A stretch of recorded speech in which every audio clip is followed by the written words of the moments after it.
সূরা বাকারা একবার করে তেলাওয়াত করা শেষে আমার একটা করে দোয়া কবুল হচ্ছে। আল্লাহু আকবার। আজকের এই দোয়া কবুলের গল্পটি ব্ল্যাক ম্যাজিক থেকে মুক্তির বিষয়ে দোয়া কবুলের গল্প।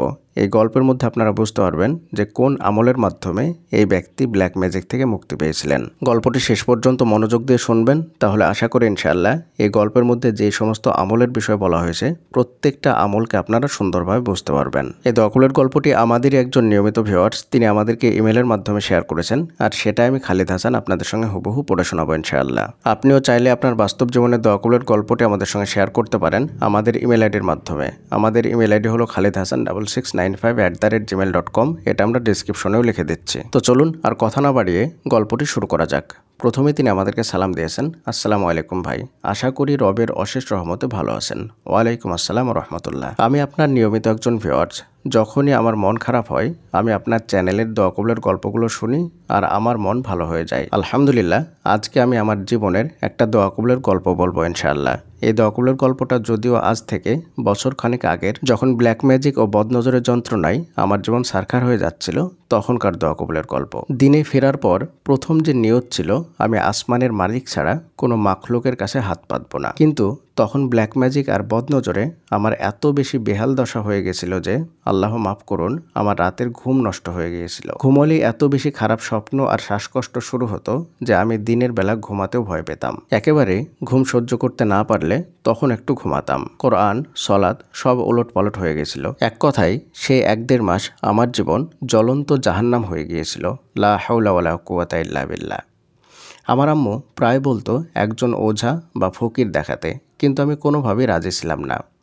শুধু একটা কথাই বলতাম, মরলে কোরআন বুকে নিয়ে মরবো ইনশাআল্লাহ, কিন্তু আমি কারো দ্বারস্থ হব না। আমার রবের অশেষ রহমতে আমি সূরা বাকারার ফজিলত সম্পর্কে জানি। তখন থেকে একটানা প্রায় 1-1.5 মাস আমি শুধু সূরা বাকারা তেলাওয়াত শুরু করি। আলহামদুলিল্লাহ, আমার মনে পড়ে তখন আমি কোরআনের অন্য কোনো সূরা তেলাওয়াত করতাম না, শুধু সূরা বাকারা তেলাওয়াত করতে শুরু করি। প্রথমবার জাদু আর বদনজর নষ্টের নিয়তে সম্পূর্ণ সূরা তেলাওয়াত করার পর আলহামদুলিল্লাহ আমি খেয়াল করলাম আমার সমস্যাগুলো একটু একটু করে কমতে শুরু করেছে।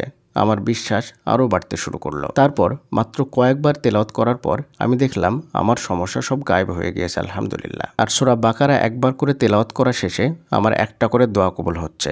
আল্লাহু আকবার। তারপর থেকে আমার শত সমস্যা হলেও তখনকার মতো এত মারাত্মকভাবে আমি জাদুতে আক্রান্ত হইনি আলহামদুলিল্লাহ। আর হ্যাঁ, আমাদের বাড়িতে জিনের বদনজর ছিল, রাত হইলেই অনেক জ্বালাতন করত। আলহামদুলিল্লাহ, সূরা বাকারার ফজিলতে এখন সে দুষ্ট জিনদের থেকেও আমাদের বাড়ি হেফাজতে রেখেছেন আল্লাহ তাআলা। তাই আমি এখন প্রাণপণে চেষ্টা করি অন্তত মাসে একবার হলেও সূরা বাকারা তেলাওয়াত করার। প্রিয় ভাই, যদিও আমার দোয়া কবুলের গল্পটা ছোট, কিন্তু এই সূরা বাকারা আমার জীবনে বিরাট একটা প্রভাব ফেলেছে আলহামদুলিল্লাহ। আমি সূরা বাকারাকে অনেক বেশি ভালোবাসি। এই গল্পটা শুধুই আমার রবের সন্তুষ্টির জন্য শেয়ার করলাম। প্রিয়দিনী ভাই এবং বোনেরা, গল্পটি আপনারা নিজে কানেই শুনলেন। সূরা বাকারা এমন একটি সূরা, এই সূরা যেই বাড়িতে তেলাওয়াত হয় সেই বাড়ির আশেপাশে কোনো খারাপ জিন আসে না। সেই বাড়ি বদনজর, কালো জাদু, বান মারা, তারপরে হিংসা, আরও যে সমস্ত খারাপ জিনিস আছে সেগুলো থেকে হেফাজতে থাকে। সূরা বাকারাতে শুধু বরকত আর বরকত। যেই বাড়িতে সূরা বাকারা তেলাওয়াত করা হয় সেই বাড়ি বরকতে পরিপূর্ণ হয়ে যায়। এত পাওয়ারফুল একটি সূরা।